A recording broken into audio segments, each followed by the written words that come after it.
Hi students, today myself Halimuddin Sheikh Qadri and my coaching center is the Qadri coaching classes. So I am to discuss a new lesson. Those lessons are very important for us. Very important for us. The name of this lesson is the evolution. Evolution. जैव विकास अर्थात विकास की evolution सिर्फ विकास होता है, biotic evolution जैव विकास होता है। Evolution विकास, ध्यान से सुनिएगा। कई लोगों ने इस विषय में आप लोगों को ढेर सारी थियरियां बताया होगा। बहुत सारी थियरियों के विषय में आप लोगों ने अध्ययन किया होगा, पढ़े होंगे आप लोग। लेमार की थियरी क्या है, डार्विन की थियरी क्या है, ह्यूगो डे व्रीज की थियरी क्या है, टी.एच. मॉर्गन की थियरी क्या है, कैसे इवोल्यूशन हुआ है, किस प्रकार से इवोल्यूशन हुआ है। एक्सपेरिमेंटली इन लोगों ने अपने एक्सपेरिमेंट को शो किया है, बताया है, एग्जाम्पल दिया है और एग्जाम्पल दे करके एक्सप्लेन किया है कि वास्तव में इवोल्यूशन किस प्रकार से और कैसे हुआ है। मैं यहां पर आज आपको इवोल्यूशन की एक मैजिक के विषय में बताना चाहता हूं, जिसको आप लोग सीखेंगे, जानेंगे और examination, intermediate examination, NEET examination, entrance का, AIIMS entrance examination, JEE entrance examination, ऐसे एंट्रेंस एग्जामिनेशन के लिए कुछ ऐसे महत्वपूर्ण साइंस से रिलेटेड कुछ क्वेश्चंस पुट आउट किए जाते हैं जो आपके इस इवोल्यूशन की थियरी से मिलते हैं। तो इन सभी थियरियों को ध्यान में रख करके मैं सिर्फ बायो के स्टूडेंट्स के लिए ज्यादा केयर कर रहा हूं। जो बायो के स्टूडेंट्स हैं वो जरा ध्यान से इस हमारी बात को सुने, जाने, सीखें और आज ये देखें कि इवोल्यूशन वास्तव में है क्या। आप लोगों ने कई बुकों में पढ़ा होगा, कई लोगों के यूट्यूब चैनल पर इवोल्यूशन की थियरी को देखा होगा, लेकिन आज आप जो यहाँ इवोल्यूशन की थियरी देखने चल रहे हैं, यह सबसे अलग इवोल्यूशन की थियरी देखने चल रहे हैं और बहुत ही इंपॉर्टेंट इवोल्यूशन की थियरी देखने चल रहे हैं। मैं अपने इस इवोल्यूशन की थियरी को एक नई बुक से बता रहा हूं। बुक तो नई है लेकिन उसके राइटर्स, उसकी थीसिस वो बहुत ही पुरानी है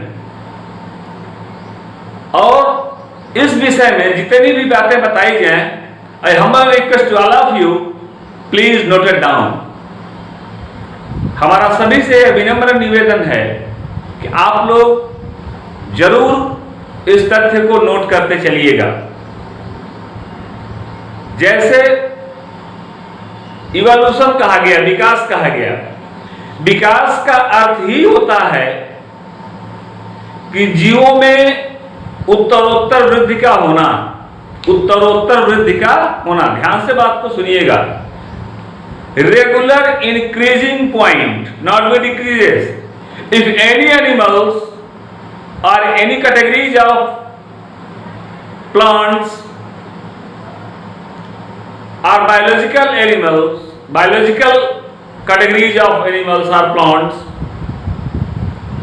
they have cannot be improved,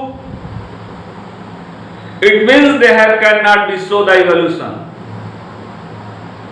यदि इनमें विकास की स्थिति नहीं दिखाई दी तो हम इसे विकास की श्रेणी में नहीं लाएंगे, और अगर विकास की स्थिति दिखाई दी तो हम इसे विकास की श्रेणी में कहेंगे। ध्यान से समझिएगा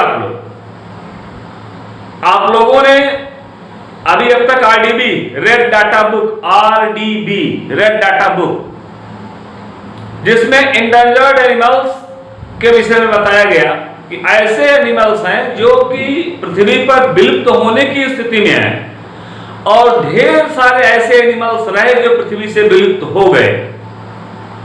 डोडो नामक पक्षी आप लोगों ने सुना होगा जो विलुप्त हो गया। आयरलैंड का बारहसिंगा ये विलुप्त हो गया। और तो छोड़िए, आप लोगों ने जुरासिक पार्क फिल्म देखा होगा, उसमें डायनासोर के विषय में बताया गया है। अब आप सोच सकते हैं कि डायनासोर्स, जितने भी डायनासोरस थे, ये सभी अपने गोल्डन एज में थे। किस एज में थे? अपने गोल्डन एज में थे। ह्यूमन अभी अपने गोल्डन एज में नहीं पहुंचा है। हम अगर कहें कि हम अपने गोल्डन एज में पहुंच चुके हैं, नेवर, नहीं, कभी नहीं। अभी हम अपने इवोल्यूशन की स्थिति में है, विकास की स्थिति में है। हमारा डेवलपमेंट हो रहा है। हम अभी इवोल्यूशन की स्थिति को डिस्कस कर रहे हैं, उसको एक्सप्लेन कर रहे हैं, तो इसको ह्यूमन इवोल्यूशन बोला जाएगा। लेकिन पहले आप इवोल्यूशन देखेंगे, इसके बाद ह्यूमन इवोल्यूशन देखेंगे। तो आइए हम आपको फिर बताते हैं कि इवोल्यूशन की थियरी को अगर ध्यान में रखा जाए, ध्यान से देखा जाए, तो सबसे पहले दो चीजें हमारे दिमाग में आती हैं, दो पॉइंट्स हमारे दिमाग में आते हैं। इन दो मेन पॉइंट्स पर क्या है, वो दो मेन पॉइंट्स क्या हैं? पहला मेन पॉइंट्स तो यह है कि पृथ्वी क्या है, कब उत्पन्न हुई, ये ब्रह्मांड कैसे बना, निहारिकाएं, तारे, नक्षत्र, ग्रह, ये सब कैसे बने, ये हमारा पहला पॉइंट आता है। ब्रह्मांड की रचना कैसे हुई, तारे, ग्रह, नक्षत्रों की रचना कैसे हुई, इन स्थितियों को देख करके ये जो है हमारा ये पहला पॉइंट ये आता है। तो इस पहले पॉइंट को हम ध्यान में रख करके इस बात का पूरी तरह से एक्सप्लेनेशन करते हैं कि किस प्रकार से इवोल्यूशन हुआ है, जैव विकास हुआ है। तो इवोल्यूशन में विकास की श्रेणी में आइए सबसे पहले कुछ तथ्यों को हम ध्यान में रखते हैं। मैं अलीमुद्दीन शेख अपने कार्य कोचिंग क्लासेस के माध्यम से आपको बताना चाहूंगा कि ये तो मैंने एक टॉपिक आपको बताया कि जिस जीव में विकास नहीं हुआ, जिस जीव में विकास नहीं हुआ, वे जीव पृथ्वी से समाप्त हो गए। और किसमें विकास नहीं हुआ? वे जीव जो अपने को क्लाइमेट के अनुरूप नहीं बना पाए, वे जीव जो अपने को वातावरण के अनुरूप नहीं बना पाए, उनमें विकास की क्रिया नहीं हुई। और जो जीव अपने को क्लाइमेट के अनुरूप ढाल लिए, बना लिए, उसमें विकास की क्रिया हुई। अर्थात जितने भी जीवों को आज हम देख रहे हैं इस पृथ्वी पर, इन सभी में विकास हुआ है। और जिनको हमने नहीं देखा, पढ़ रहे हैं, वेस्टिजियल पार्ट जिनके आज हमको मिल रहे हैं, अवशेषी अंग जिनके हमको मिल रहे हैं, अवशेष मिल रहे हैं, जैसे डायनासोरस के अवशेष हमको मिल रहे हैं। तो कहने का अर्थ यह रहा कि ऐसे जीव भी पृथ्वी पर थे, हैं नहीं थे, ऐसे जीव पृथ्वी पर थे। और जब ऐसे जीव पृथ्वी पर थे, तो ये जीव पृथ्वी पर कब आए? पहला पॉइंट है क्या मेरा, ब्रह्मांड कब और कैसे बना। और मेरा दूसरा पॉइंट यह है कि इस पृथ्वी पर जीवों की उत्पत्ति कब और कैसे हुई। इन्हीं दो तथ्यों को लेकर के जैव विकास जो है, इन्हीं दो तथ्यों को लेकर के इवोल्यूशन बताया गया है, विकास की स्थिति को एक्सप्लेन किया गया है, बताया गया है। इस विकास की स्थिति को ध्यान में रखिए। तो हमने कहा कि दो चीजों को ध्यान में रखना है कि ब्रह्मांड का विकास कैसे, ब्रह्मांड कब बना, पृथ्वी कब बनी, ग्रह, नक्षत्र और तारे कब बने, ये हमारा पहला क्वेश्चन होता है। हमारा दूसरा क्वेश्चन ये होता है इस पृथ्वी पर जीव का निर्माण कब हुआ। फिर उसके बाद आते हैं विभिन्न प्रकार की हाइपोथेसिस। मैंने हाइपोथेसिस की बात किया है, परिकल्पना की बात किया है, मैंने कल्पना की बात नहीं किया। कल्पना और परिकल्पना में अंतर होता है। कल्पना जिसको हम कर सकते हैं, आसानी से सोच सकते हैं, हाँ हमको ये करना है, ऐसा करने से ऐसा होगा, ये हमारी कल्पना होती है। लेकिन परिकल्पना वह होती है जो हमारी कल्पना से भी परे होती है। हमारी कल्पना की जो परिधि है उस परिधि से भी परे होती है, उसको हम कहते हैं कि परिकल्पना है। इसी परिकल्पना पर आइए कुछ बातों को ध्यान में देखा जाए। यहां पर आपने देखा साइंटिस्ट जो मैंने बताया भी आपको कि थियोडोसियस डोब्झांस्की साइंटिस्ट का नाम है, फिलासफर है ये थियोडोसियस डोब्झांस्की। ऐसे फिलासफर हैं जिन्होंने सबसे पहले इवोल्यूशन के विषय में बताया। नाम सुन लीजिएगा, जान लीजिएगा, रट लीजिएगा। मैंने इसीलिए कहा कि ये कंपटीशन के लिए बहुत ही ज्यादा इंपॉर्टेंट है। थियोडोसियस डोब्झांस्की, इन्होंने स्पष्ट शब्दों में लिखा, नथिंग इन बायोलॉजी मेक्स, फिर से सुनिएगा, नथिंग इन, कहां पर, biology makes sense accept in the light of evolution. In the light of evolution, इनका सेंटेंस क्या है, nothing in biology makes sense accept in the light of evolution. अर्थात जीव विज्ञान में उस सब का कोई मायने नहीं जो विकासशील परिप्रेक्ष्य में नहीं है। अर्थात जीव विज्ञान में उस सब का कोई मायने नहीं है, ऐसे जीवों का कोई मायने ही नहीं है। विकास की श्रेणी हम पढ़ रहे हैं ना, तो विकास की श्रेणी में उसका कोई मायने नहीं है, उसका कोई अर्थ ही नहीं है जो विकासशील परिप्रेक्ष्य में नहीं है, जिनके अंदर आज हम विकास की स्थिति नहीं देख रहे हैं। विकास की स्थिति हम नहीं देख रहे हैं, ये मैंने नहीं कहा है, इसको कहा है थियोडोसियस डोब्झांस्की ने। थियोडोसियस डोब्झांस्की ने कहा कि नथिंग इन बायोलॉजी में sense accept in the light of evolution. In the light of evolution, तो यहां पर लाइट ऑफ इवोल्यूशन की बात की जा रही है। लाइट ऑफ इवोल्यूशन की बात की जा रही है कि जीव विज्ञान में उस सब का कोई मायने नहीं होता जो विकासशील परिप्रेक्ष्य में नहीं है।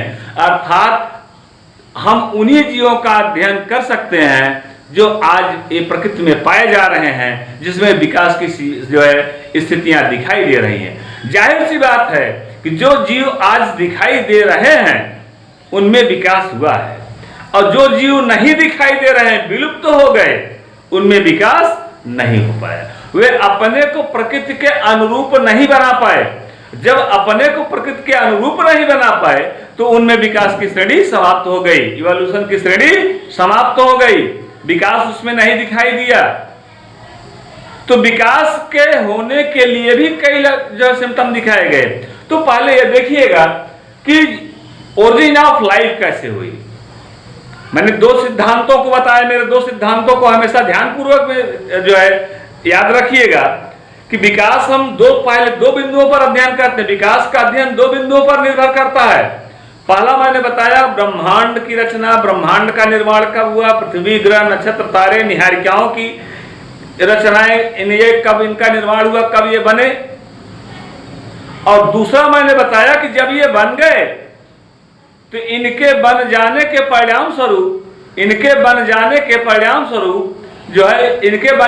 परिणाम स्वरूप तब जाकर के किस प्रकार से, जब ये बन गए तो इनके बनने के बाद किस प्रकार से इस पृथ्वी पर जीवन की उत्पत्ति होती है, किस प्रकार से इस पृथ्वी पर जीवन दिखाई देता है, जीवन बनते हैं, उसकी रचना कैसे होती है, इसका अध्ययन हम करते हैं। तो सही एक एक करके देखते हैं कि ओरिजिन ऑफ लाइफ क्या है। इतना तो क्लियर हो गया, ये कॉन्फिडेंस क्लियर हुआ ना कि ये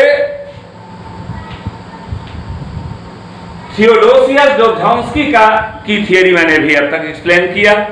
तो इस थियरी को जो मैंने एक्सप्लेन किया, इसके सिद्धांत के अनुसार मैंने अभी तमाम पॉइंट आपको बताए, जो विशेष परिस्थितियों को, कई पॉइंट्स को मैंने आपको एक्सप्लेन किया, समझाया, बताया आपको। अब यहां पर देखिएगा ओरिजिन ऑफ लाइफ, जीवन का विकास क्या है, जिसको कहते हैं कि जीवन की उत्पत्ति कब हुई। जीवन की उत्पत्ति कब हुई, तो आइए थोड़ा सा इस पर ध्यान दें। यहां पर आप देखिए कुछ वैज्ञानिकों के नाम हमने लिखे हैं। लैमेत्रे, लैमेत्रे, गैमोडिक। कितने फिलोसफर है वैज्ञानिक? तीन वैज्ञानिक, लैमेत्रे, गैमोडिक। इन्होंने 1964 में 1964 में 1964 में इन्होंने एक थियरी दिया, जिस थियरी का नाम था बिग बैंग हाइपोथेसिस। क्या था? Big bang hypothesis. Big bang hypothesis, big bang. समझ रहे हैं क्या होता है बिग बैंग? महाविस्फोट। बिग बैंग मीन्स महाविस्फोट। बिग बैंग हाइपोथेसिस, महाविस्फोटक परिकल्पना, परिकल्पना, महाविस्फोटक परिकल्पना के विषय में बताया है ना।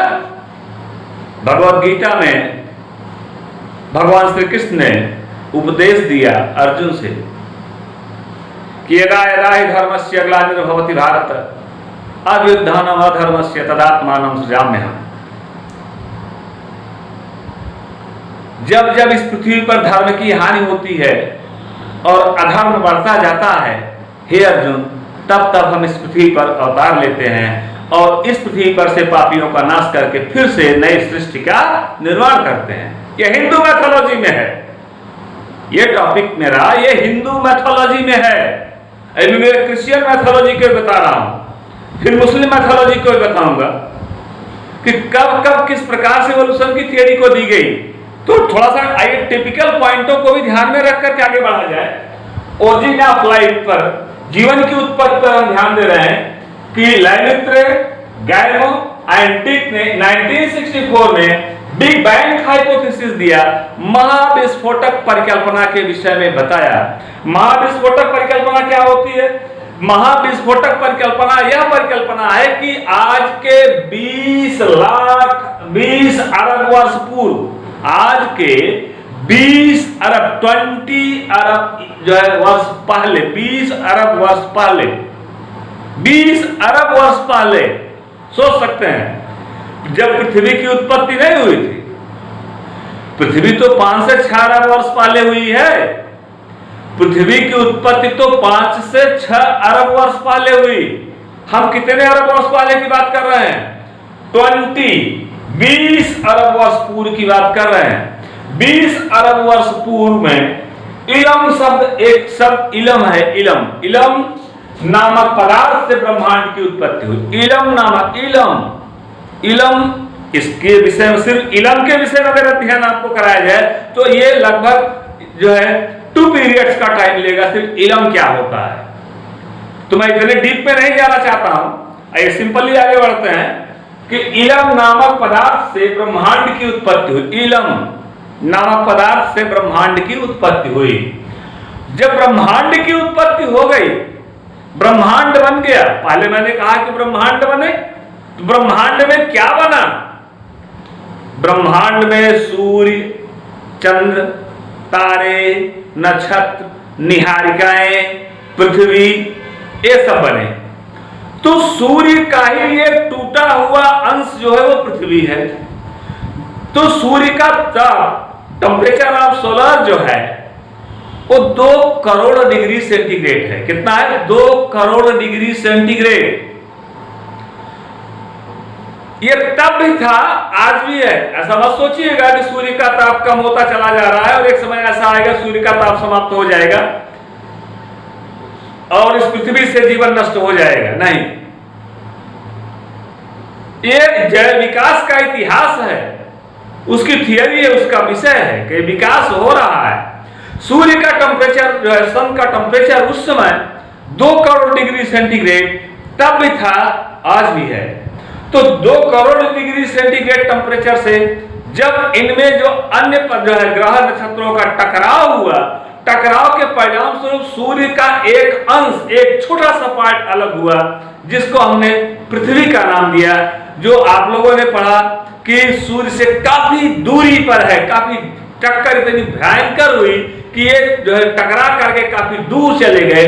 तो वहां पर जो सूर्य का जो टुकड़ा रहा उसी टुकड़े को देखा गया, तो उसी टुकड़े को हम पृथ्वी नाम दिए। क्या नाम दिए? कि अब पृथ्वी है, लेकिन वो किसका अंश है? पृथ्वी किसका अंश है? पृथ्वी तो सूर्य का अंश है। अगर पृथ्वी सूर्य का अंश है तो स्पष्ट है कि जितना टेम्परेचर सूर्य का रहा होगा उतना ही टेम्परेचर जो है वो पृथ्वी का रहा होगा। लेकिन दूरी बढ़ जाने की वजह से, और दूरी बढ़ जाने की वजह से जब ये दूरियां बढ़ी इसके बीच की, तो निश्चित है कि दूरी बढ़ने से इनके तापों में परिवर्तन हुआ। अर्थात जिस समय इतनी दूरी आई उस समय जो है पृथ्वी का टेम्परेचर आया 5000 से लेकर के 6000 डिग्री सेंटीग्रेड। अब आप सोच सकते हैं क्या 5000 से लेकर के 6000 डिग्री सेंटीग्रेड टेम्परेचर पर क्या कोई एनिमल सरवाइव कर सकता है? सोचिए कि क्या कोई एनिमल इतने हाई टेम्परेचर पर सरवाइव कर सकता है, अलाइव कर सकता है, जीवित रह सकता है? बिल्कुल नहीं रह सकता। उसके जीवन की कोई संभावना ही नहीं है। तो अगर उसके जीवन की संभावना के विषय में हम अध्ययन करते हैं कि ये पृथ्वी पर जीवन की उत्पत्ति हुई कैसे, तो आपने अभी बिग बैंग थियरी को देखा। बिग बैंग थियरी में जो है टकराव हुआ, महाविस्फोट हुआ। महाविस्फोट होने के बाद ये टुकड़े टुकड़े जो अलग हुए, उसी से निहारिकाएं बनी, ग्रह नक्षत्र तारे बने, पृथ्वी बनी। और जब पृथ्वी बनी तो पृथ्वी पर मैंने कहा कि उस समय पृथ्वी का टेम्परेचर जो है 5000 से लेकर के 6000 डिग्री सेंटीग्रेड के बीच रहा। तो इस तरह से जो बहुत सारी गैसें, गैसीय पिंड, सूर्य गैसीय पिंड। सूर्य क्या है? ठोस नहीं है, लिक्विड नहीं है। सूर्य एक गैसीय पिंड है, यह एक गैसों का एक पिंड है जहां पर pair production and pair annihilation, pair production and pair annihilation, युग्म उत्पादन और युग्म विनाशन की क्रियाएं सतत और करोड़ों बार होती रहती हैं। सतत और करोड़ों बार होती रहती हैं, लगातार और करोड़ों बार होती रहती हैं। इतनी बार ये क्रियाएं होती हैं, एक बार की क्रिया से अपार ऊर्जा निकलती है। तो अगर ये कई हजार बार हो रही है उससे ये कितनी ऊर्जा निकलेगी? यही रीजन है कि यह क्रियाएं माइन्यूट एलिमेंट्स, जो बहुत ही हल्के एलिमेंट्स रहे, ऐसे एलिमेंट्स जो प्रोटियम, ड्यूटेरियम, ट्राइटियम, हीलियम, ऐसे एलिमेंट्स जो पृथ्वी जो ऊपर सबसे लाइट एलिमेंट्स रहे, इन्हीं का combination pair production and pair annihilation, ये युग्म उत्पादन युग्म विनाशन, युग्म उत्पादन युग्म विनाशन, ये जोड़े में बनते थे, जोड़े में विस्फोट करके टूटते थे। इनका बनना टूटना तब भी जारी था, इनका बनना टूटना अब भी चल रहा है। ये तब भी बनते टूटते थे और अब भी बन टूट रहे हैं। इसका अर्थ होता है कि ये जितना टेम्परेचर ये तब सूर्य दे रहा था उतना ही टेम्परेचर सूर्य अब भी दे रहा है। तो सूर्य के टेम्परेचर में कोई कमी नहीं आई। क्यों? क्योंकि रिएक्शन में कोई कमी नहीं आई। सोलार रिएक्शन जितने भी हो रहे हैं, इस रिएक्शन में कोई कमी नहीं आई। अगर इस रिएक्शन में कमी आती, कुछ वैज्ञानिकों ने कहा कि इस पूरे पृथ्वी पर जितने भी पेड़ पौधे हैं, अगर उनको जला दिया जाए तो सूर्य जितनी ऊर्जा दे रहा है यह 5000 सालों के लिए पर्याप्त होगी। यह उन्होंने एक आकलन किया। तो आप बताइए, मैंने अभी अपने हाइपोथेसिस में बताया आपको, वैज्ञानिकों की हाइपोथेसिस मैंने बताया आपको कि 5 से 6000 साल तो हमारे पृथ्वी की उम्र हो गई। कितना? 5 से 6000 साल तो हमारे पृथ्वी की उम्र हो गई। अगर पृथ्वी की उम्र 5 से 6000 वर्ष हो गई, 5 से 6 अरब वर्ष पृथ्वी की उम्र हो गई, और टेम्परेचर के विषय मैंने बताया कि 5000 से लेकर के 6000 डिग्री सेंटीग्रेड का टेम्परेचर था। तो क्या इतने टेम्परेचर पर जो है वो कोई जीव उत्पन्न हो सकता है? बिल्कुल नहीं हो सकता। तो ऐसी अवस्था में जब टेम्परेचर इतना ज्यादा था तो ये पृथ्वी ठंडी कैसे हुई? यही लाइट एलिमेंट्स, इनका कॉम्बिनेशन हाइड्रोजन ऑक्सीजन का कॉम्बिनेशन हुआ, इनके कॉम्बिनेशन से वाटर का फॉर्मेशन हुआ, जल का निर्माण हुआ। नाइट्रोजन हाइड्रोजन का कॉम्बिनेशन हुआ तो अमोनिया का निर्माण हुआ, अमोनियम का निर्माण हुआ। नाइट्रोजन ऑक्सीजन का कॉम्बिनेशन हो गया तो नाइट्रोजन ऑक्साइड का फॉर्मेशन हुआ। तो इस तरह से इनऑर्गेनिक कंपाउंड बने। इनऑर्गेनिक कंपाउंड बनने के बाद जब ये वाटर मॉलिक्यूल बनना शुरू हुए तो ये वहां से ऊपर से नीचे आना शुरू किए धीरे धीरे धीरे धीरे। लेकिन पृथ्वी का ताप इतना ज्यादा था, टेम्परेचर इतना ज्यादा था, ये पृथ्वी तक पहुंच ही नहीं पाए। उसके पहले ही वेपर के रूप में ये बाहर निकल गए, चले गए, वेपर के रूप में बाहर हो गए। अगर वेपर के रूप में अभी पृथ्वी पर पहुंच ही नहीं पा रहे हैं कि वाष्प बन करके फिर से चले गए। अगर ये फिर से वाष्प बन करके चले गए तो फिर ये नीचे आएंगे। तो इस तरह से पृथ्वी तक पहुंचने में इनको कई हजार साल लग गए। जब ये पृथ्वी तक पहुंचे तो ऐसी दशा में ये देखा गया कि इसका टेम्परेचर धीरे धीरे धीरे धीरे, पृथ्वी का टेम्परेचर धीरे धीरे धीरे धीरे ये डाउन होना शुरू हो गया। जब पृथ्वी का ताप धीरे धीरे कम होना शुरू हुआ तो कहीं कहीं पर पानी जो है रुकना शुरू हुआ, वाटर का स्टोरेज होना शुरू हुआ। ध्यान से सुनिएगा, अब पृथ्वी का टेम्परेचर ये बढ़ा हुआ है, अर्थ का टेम्परेचर ये बढ़ा हुआ है। जैसे एक शीशे को अगर आप गर्म कर दें, हीट कर दें और उस पर पानी की बूंद का जो छिड़काव करें तो जहां पर जैसे ही पानी की बूंद शीशे पर, गर्म शीशे पर पहुंचेगी वैसे ही शीशा चिटक जाएगा, टूट जाएगा। क्यों टूटेगा? क्योंकि जहां तक पानी की बूंदें पड़ेंगी वहां पर कंस्ट्रक्शन हो जाएगा, सिकुड़न हो जाएगी। और जहां पर पानी की बूंदें नहीं पड़ेगी वहां एक्सपेंशन है, फैलाव है। तो एक तरफ तो जो है सिकुड़न है, एक तरफ एक्सपेंशन है, फैलाव है। तो कंस्ट्रक्शन एक्सपेंशन के थ्रू क्या होगा? ये ब्रेक कर जाएंगे, टूट जाएंगे। ठीक ऐसे ही ये पृथ्वी हुई। जब ये पानी आया तो जहां पर वाटर का स्टोरेज हुआ वहां पर ये अर्थ कंस्ट्रक्ट कर गई, और जहां से कंस्ट्रक्ट की दूसरी जगह पर एक तरफ तो सिकुड़ेगी और दूसरी तरफ उठेगी। एक तरफ अगर कंस्ट्रक्ट हो रही है तो कहीं ना कहीं तो उभार होगा।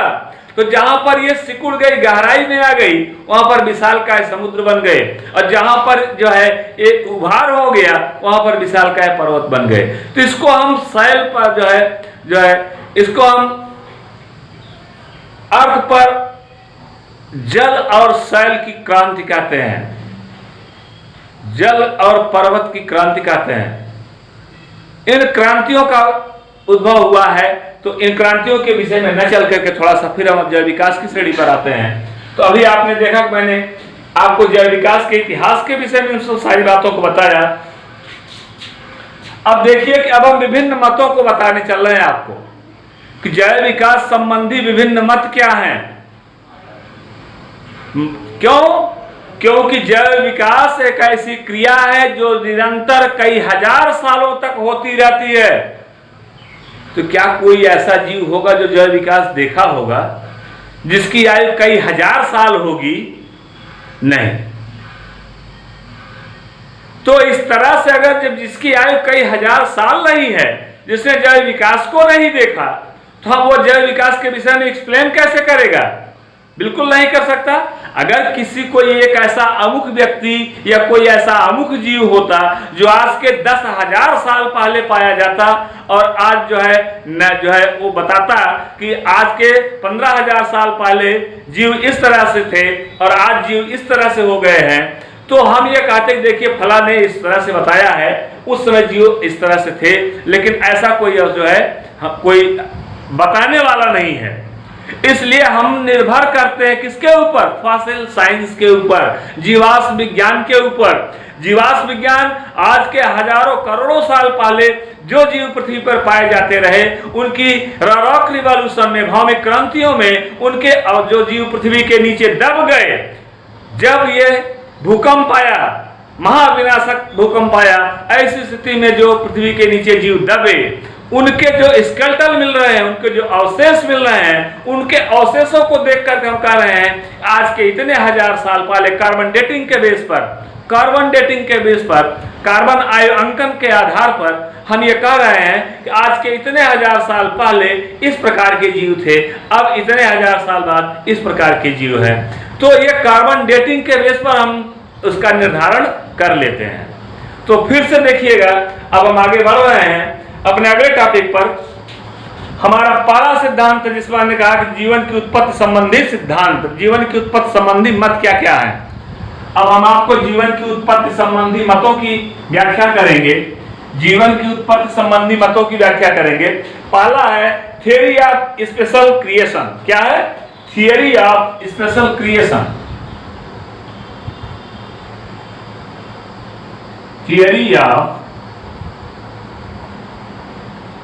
Special creation, theory of special creation, जिसको कहा गया विशिष्ट सृष्टिवाद। क्या बोला गया? विशिष्ट सृष्टिवाद। विशिष्ट सृष्टिवाद बोला गया, इसको सृष्टिवाद बोला गया।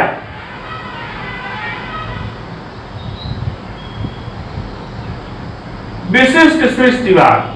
अब आइए थोड़ा सा इस पर भी हम, यह मत है, ध्यान से सुनिएगा, यह मत मैं बता रहा हूं आपको, यह मत है जिसको मैं एक्सप्लेन करने चल रहा हूं कि मत क्या है। किसी ने देखा नहीं विकास को। मैंने फिर कहा कि ये बायोलॉजी में मैजिशियन के रूप में बता रहा हूं, आप एक मैजिक के रूप में देखिए, इसको समझिए, सोचिए, माइंड को आप बढ़ाइए आगे। किस तरह से डेवलपमेंट की हिस्ट्री आ रही है, किस तरह से इवोल्यूशन का जो है इतिहास सामने आ रहा है आपके। तो इवोल्यूशन के इतिहास में पहला इतिहास आया है विशिष्ट सृष्टिवाद, theory of special creation. Theory of special creation, विशिष्ट सृष्टिवाद। विशिष्ट सृष्टिवाद के विषय में बताने वाले कौन कौन लोग रहे जिन्होंने विशिष्ट सृष्टिवाद को बताया? विशिष्ट सृष्टिवाद को फादर स्वरेज, नाम नोट करिएगा, फादर स्वरेज, इन्होंने विशिष्ट सृष्टिवाद के विषय में बताया। फादर स्वरेज ने बताया। तो फादर स्वरेज ने विशिष्ट सृष्टिवाद, फादर स्वरेज हैं और बिशप हैं, फादर स्वरेज, आर्च बिशप,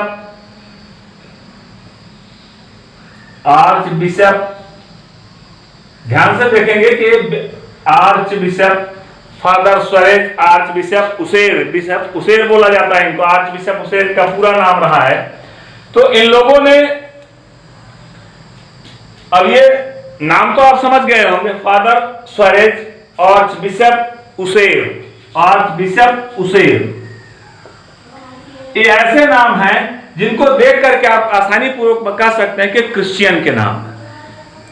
आइए सबसे पहले क्रिश्चियन मैथोलॉजी को देखें कि क्रिश्चियन मैथोलॉजी में इस पृथ्वी का पर जो है या पूरे भूमंडल का निर्माण कैसे हुआ, बाइबल जो बता रही है वो किस प्रकार से पृथ्वी के जो है ब्रह्मांड के उत्पन्न से की व्याख्या कर रही है। ब्रह्मांड कैसे बना है और इस ब्रह्मांड में यह जीव पृथ्वी पर कैसे बना है। तो इनके अनुसार जो है इनमें जो है विशेष प्रकार के तथ्यों को बताया गया है। इनमें बताया गया कि इस पृथ्वी की उत्पत्ति जो है 6 विशेष प्रकार के दिनों में बनाई गई।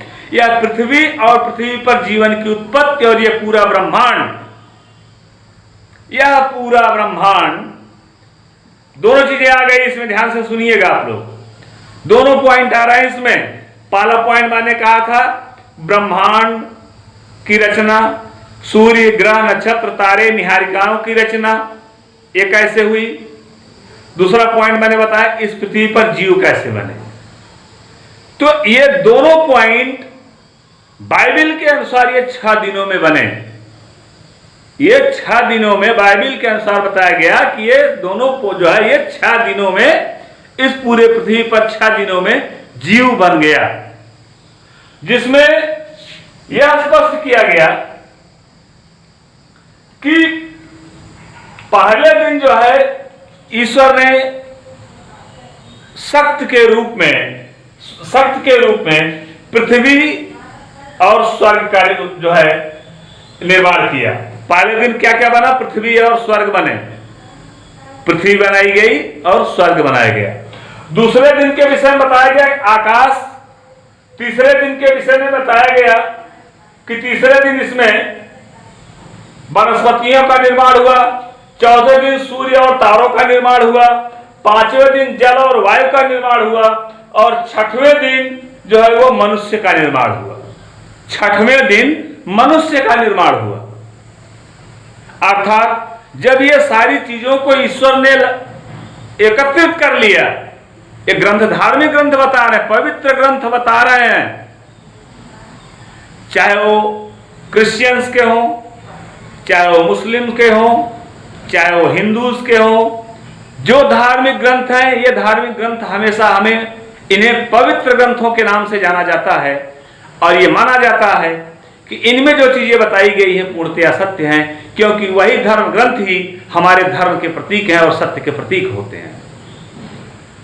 तो इस प्रकार से आपने देखा कि बाइबल के अनुसार 6 दिनों में कैसे कैसे जीव की उत्पत्ति हुई। एक बार फिर मैं दोहरा देना चाहता हूं कि पहले दिन स्वर्ग और पृथ्वी का निर्माण हो गया था। बाइबल मैं नहीं बता रहा हूं, ये मैं नहीं बता रहा हूं, ये बाइबल बता रही है। पहले दिन स्वर्ग और पृथ्वी का निर्माण हो गया था। और दूसरे दिन जो है वो आकाश का निर्माण हुआ। और तीसरे दिन जो है वनस्पति का निर्माण हो गया। चौथे दिन जो है वो तारों का निर्माण हो गया। पांचवें दिन जल और वायु का निर्माण हो गया। और छठवें दिन पृथ्वी पर मनुष्य का निर्माण हो गया। मनुष्य आया छठवें दिन। अब वो आदम और ईव के रूप में आ रहे हैं, आदम और ईव के रूप में आ रहे हैं। किस रूप में आ रहे हैं इसकी व्याख्या हम बाद में करेंगे, लेकिन मैं अभी ये बता दिया कि छठवें दिन एक धर्म ग्रंथ ये बता रहा है पृथ्वी का निर्माण हुआ। ठीक है, आइए चलते हैं हिंदू मैथोलॉजी पर ध्यान में देखते हैं, क्योंकि मैं विशिष्ट सृष्टिवाद बता रहा हूं। अब यहां पर विशिष्ट सृष्टिवाद में आइए देखते हैं कि इसमें हिंदू मैथोलॉजी में यह बताया गया कि 3 देवता मुख्य होते हैं। 3 देवता मुख्य होते हैं, ब्रह्मा, विष्णु और महेश। ब्रह्मा जो सृष्टि की रचना किया, ब्रह्मा ने पूरे सृष्टि की रचना किया।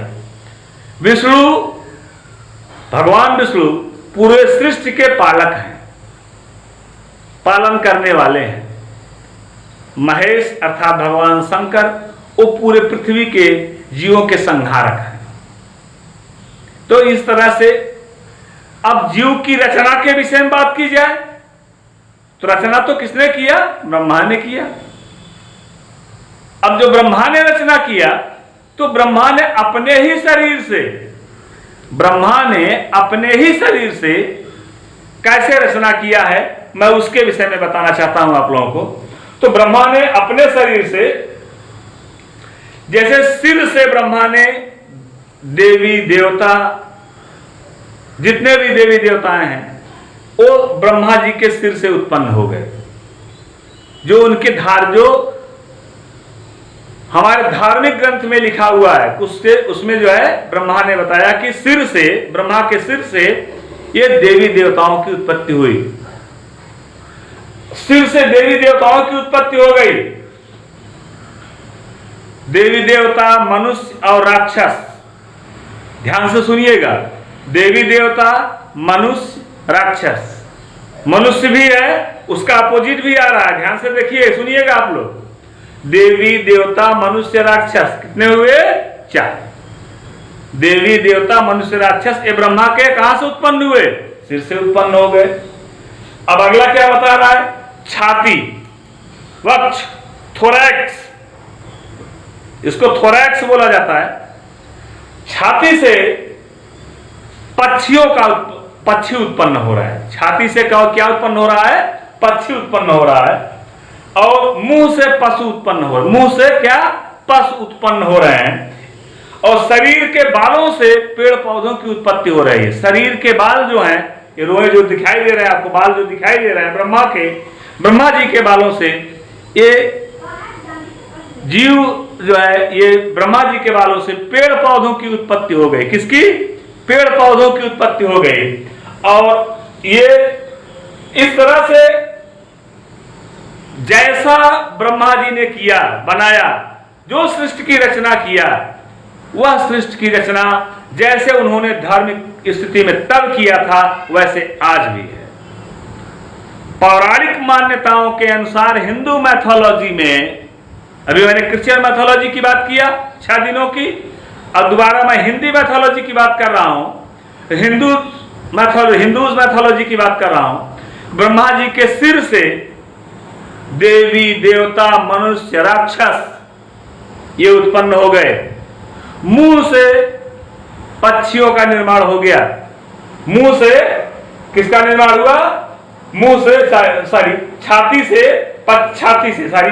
से पक्षी का निर्माण हुआ है और मुंह से पशु का निर्माण हुआ है। मुंह से पशु का निर्माण हुआ है और शरीर के में जितने भी बाल हैं इन सभी बालों से पेड़ पौधों का निर्माण हुआ है।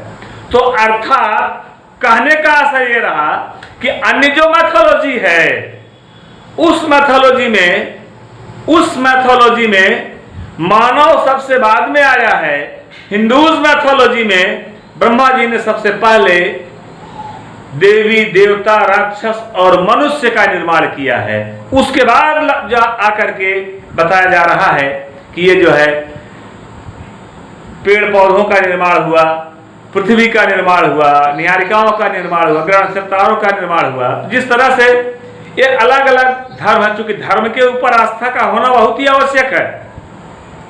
आप किसी भी धर्म को अनावश्यक आड़ो हाथे नहीं ले सकते या किसी की धर्म पर आप टीका टिप्पणी नहीं कर सकते। क्यों? क्योंकि उसी धर्म के ऊपर उस व्यक्ति का संपूर्ण जीवन निर्भर करता है। वह अपने अनुसार, अपने धर्म के अनुसार अपना जीवन जीना चाहता है। ये फिलॉसफी जो आप सुन रहे हैं ये मेरी फिलॉसफी नहीं है। ये जो फिलॉसफी है ये बहुत ही विशिष्ट सृष्टिवाद की फिलॉसफी में बता रहा हूं, जिसमें 2 धार्मिक मतों का मैंने उल्लेख किया। पहला मैंने क्रिश्चियन मैथोलॉजी को बताया, दूसरा मैंने जो है वो हिंदूज मैथोलॉजी को बताया। तो हिंदूज मैथोलॉजी को बताने के बाद अब हम आगे बढ़ रहे हैं।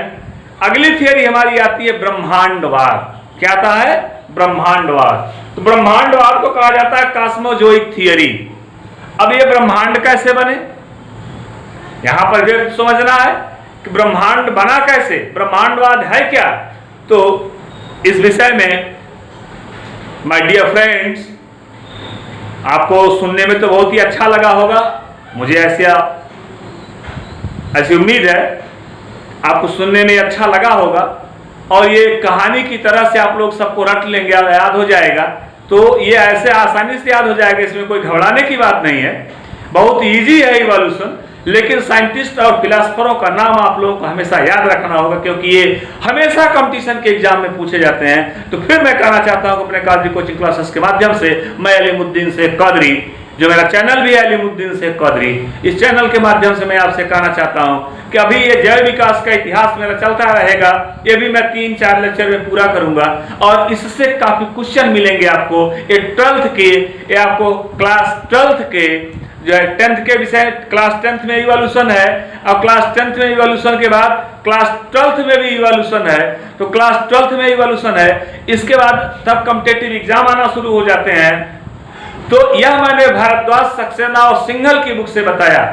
आज का जो मेरा लेक्चर रहा है भारद्वाज, सक्सेना और सिंघल की बुक से बताया है मैंने। इवोल्यूशन की थियरी के विषय में एक्सप्लेन किया है मैंने और जो एक्सप्लेनेशन मैंने दिया है यह पेज नंबर 201, 202, 203 से दिया है। तो इसमें आप लोग अच्छी तरह से इस थियरी को देखेंगे, समझेंगे, पढ़ेंगे और फिर से मेरे बुक देखिएगा भारद्वाज, सक्सेना और सिंघल की बुक से मैंने लेक्चर दिया है आज आपको, समझाया है आज आपको। और मैं फिर बता रहा हूं कि मैं और भी बुक से अच्छी बुक से अच्छे टॉपिकों को खोज करके आपको अपने नए आगे वाले लेक्चर में आपको बताता रहूंगा। तब तक के लिए जो है आप लोग मेरे इस चैनल को जरूर सब्सक्राइब करिएगा और ज्यादा से ज्यादा इसको लाइक करिए, शेयर करिए और एक दूसरे के साथ शेयर करिएगा और हमारे चैनल को सब्सक्राइब करिए और जो है इसको ज्यादा से ज्यादा समझने का प्रयास करिएगा ताकि आप लोग आसानी पूर्वक जो है एंट्रेंस एग्जामिनेशन को पास कर सकें। और हमारा इसका अगला जो ब्रह्मांडवाद है, कॉस्मोजोइक थियरी है, मैं अपनी कॉस्मोजोइक थियरी मैं अपने नेक्स्ट लेक्चर में दूंगा। इसलिए मैंने आपसे पहले ही कहा है, अपने पहले ही लेक्चर से कहा कि मेरा एक लेक्चर प्रतिदिन दिया जाएगा, तो हमारा अगला लेक्चर जो है वो कल दिया जाएगा, जिसमें का टॉपिक होगा कॉस्मोजोइक थियरी। क्या है? कॉस्मोजोइक थियरी, ब्रह्मांडवाद या ब्रह्मांडवाद का सिद्धांत क्या है। तब तक के लिए धन्यवाद।